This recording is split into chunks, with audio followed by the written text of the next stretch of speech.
Состоялся конкурс чтецов «Весь мир во мне и в мире я как дома», посвященный столетнему юбилею народного поэта Давида Никитича Кугультинова. Конкурс организован Калмыцкой республиканской организацией Общероссийского профсоюза образования при поддержке Национальной библиотеки имени Амурсанана и Центра развития калмыцкого языка.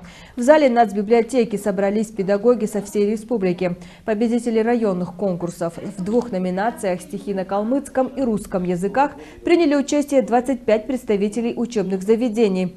По итогам конкурса среди чтецов на калмыцком языке победителем стала учитель Зургановской школы Малодерпетовского района Эльза Каруева, а в номинации «Стихи народного поэта» на русском лучшей стала учитель Икичиносовской школы Целинного района Айса Манджиева. Впечатления от нашего конкурса заключительного просто непередаваемые. Когда мы организовывали, мы не ожидали такого наплыва чувств, такого понимания, глубинного понимания мудрости нашего патриарха Давида Никитича Кугультинова.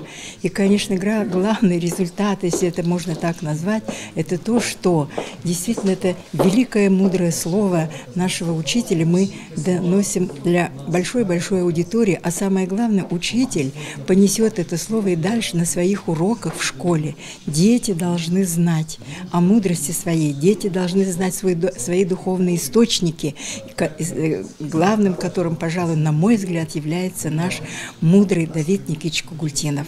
Поэтому того напряжения, такого великолепной отдачи души и сердца я давно не видела.